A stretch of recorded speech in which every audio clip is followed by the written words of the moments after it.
Okay, hi, I'm Dr. Josef Witt-Doerring, and today I'm joined by award-winning journalist Robert Whitaker, probably most well known for Anatomy in an Epidemic, a great book that came out in 2010, but he's also written a lot of other great books, Psychiatry Under the Influence being another one, which we're going to be talking about. He's joining us today to cover a couple of topics. One is, what is wrong with the way psychiatry is practiced today in the US and maybe also globally?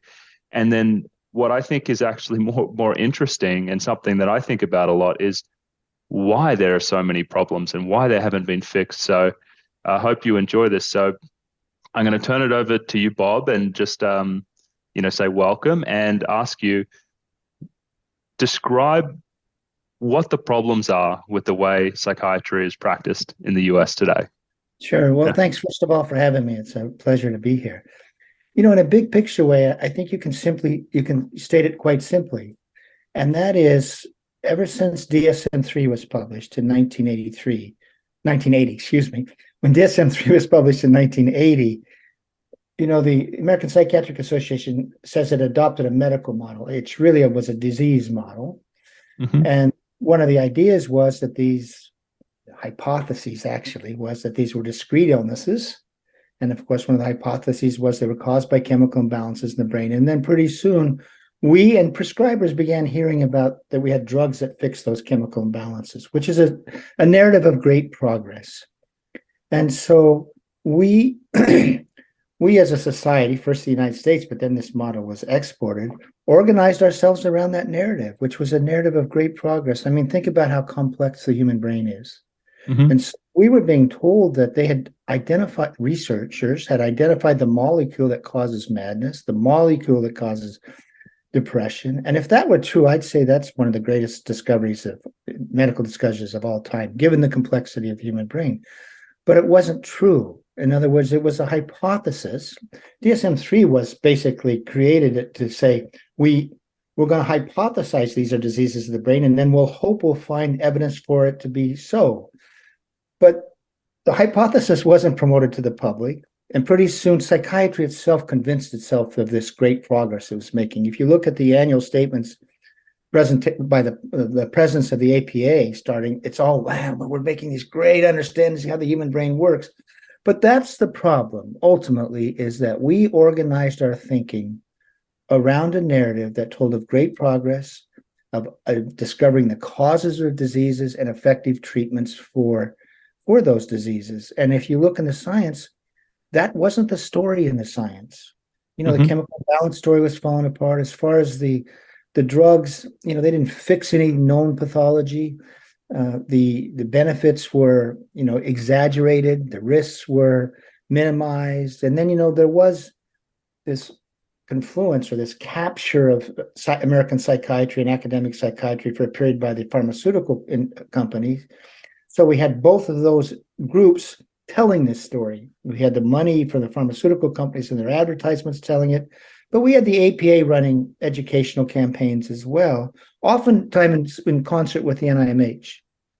Well, let me ask you this. So there's these two events. One, we have the DSM-3 comes along, and previously to this, when you have anxiety and depression, there used to be all this language, reaction, and it was more the way psychiatrists would describe this, officially in the earlier versions of the DSM is in ways where it could be more linked to contextual stresses and things happening in their life. But that gets thrown out the door, and then you just get, major depressive disorder, 5 out of 9 symptoms for 2 weeks. It kind of just, kind of puts it neatly into this box of symptoms where you lose all of that, is it due to trauma or is it due to contextual stresses? It's just that. And so it becomes this, this disease model.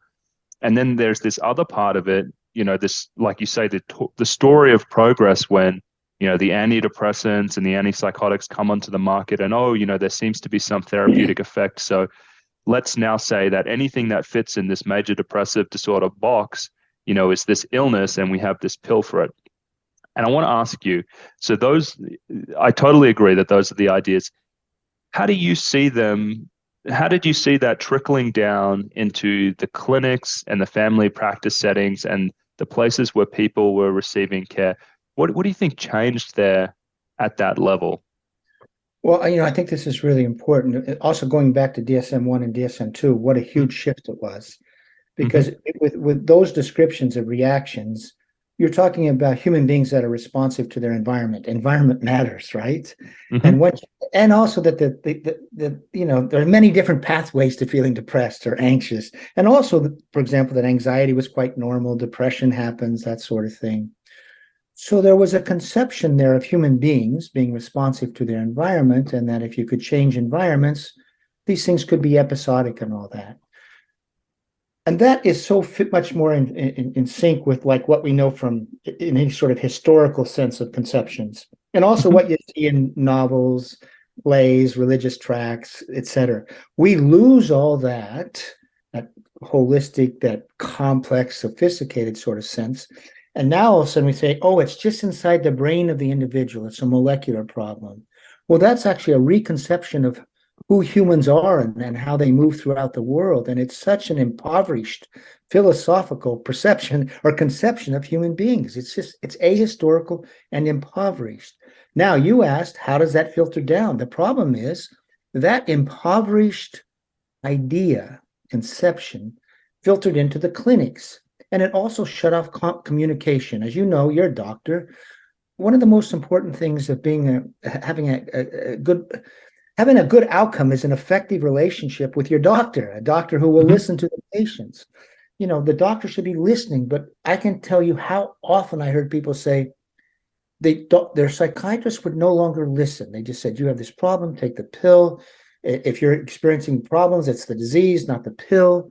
So it shut off this communication as well. And then the other problem that happened is when people got worse, which happens to some people, of course, it was never seen as the drug. It was always like, oh, that's your conditioning worsening. So what happened with this shift at the clinical level is so often the prescribers retreated into this very narrow mindset where they stopped listening. They thought the people weren't even good witnesses to their own lives. They attributed all the problems to the disease and not the drug. So you ended up at a clinical level with this sort of impoverished reaction between the two, and also the ignoring of the patient's experience and their life experience, their trauma, what was going on. Are they in poverty? Are they, are they grieving over something, or what's their life situation like? So at a clinical level, it led to just an interaction between prescribers and patients that was ultimately harmful. The interaction itself was harmful. Yeah, and I think that's probably how a lot of people feel now when they see their psychiatrist. It's like, this person doesn't really care about me. They don't really care about what's going on in my life. It's more like, you're having some depression, any anxiety, any insomnia, and then okay, yep, yeah, it's been going. How long has this been going on for? Done.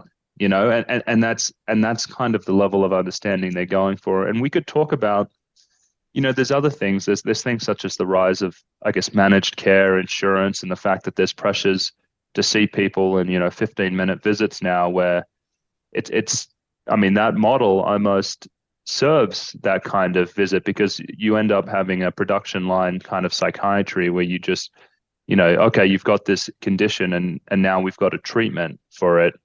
And so there's that part of it, which I think also is why this was so useful in kind of churning people through the clinics and making it easier for clinicians, and I guess the people that are invested in having higher flow through the clinic because of the the money that it brings in. But then the other thing that's interesting with the DSM is that they use things like it causes clinically significant distress. If you have 5 out of 9 symptoms that cause clinically significant distress, and it's like, what the heck is that? And so, I mean, you've got some people who could have mild symptoms that might clear up in a couple of weeks. A young man going to a university, starting out afresh there, and it's stressful. Maybe he doesn't want to go to classes that 1 week. Is that clinically significant distress? There's no guidance in there for what it is. They leave it completely up to people to just kind of go for it. And then the other thing that's interesting about the DSM, and I guess, most of the depression scales is, when you have like a list of, 9 symptoms and you can pick 5 of them, I mean, they change. You can have 2 depressives that look completely different, and no one really cares about that either. And so, like you said, there's this impoverished, reduced view where it's just like, okay, but why does this person look different from that one? Who cares? It's not like, this is coming from some contextual stressor, or maybe you have an inflammatory disorder or something like that, and autoimmune condition that's causing some depression. In all of these cases where you could kind of go after a root cause, it's this paradigm of like, we're only interested in the symptoms. We're not interested in the cause. That just, I guess, it drives the kind of production line psychiatry that you see now. Yeah, this is really interesting. You can tell me if I'm wrong here, but my understanding, there was a time before DSM-3, one of the first things that psychiatrists tried to do was, or even the medical community, is rule out physical causes for these things. Because we do know that, illnesses can cause depression, they can cause psychosis, it's inflammation of the brain, that sort of thing. But once we moved to just a symptom thing, the symptoms, of course, were mistaken for signs of an illness, okay? In other words, of a known illness somehow. And just going forward here is, after DSM-3, American psychiatry said, oh, we're going to be psychopharmacologists. We're going to leave the counseling to those other people. Basically what happened, that's why you got the 15-minute visits. By the way, I can't imagine going to medical school in order to just prescribe drugs to 4 people an hour. I mean, it seems, why would you want to do that? But that's what happened.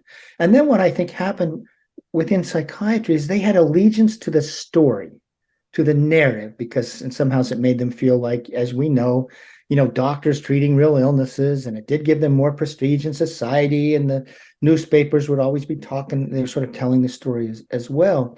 And so what happened was, not only did they stop listening, but they stopped seeing their patients in the way you're talking about, physical problems, this sort of context. And all I can say is the feeling was that their allegiance was to their own story, their own narrative, and maintaining it for themselves, their own belief in that story. So sometimes we say, oh, managed care is the problem because they only pay for 15 minutes. Well, that sort of came in response to the psychiatrist saying, we don't need more than 15 minutes. We're just going to check the symptoms, and then if they're changing, we'll give them some other drugs or whatever, and you get into the polypharmacy.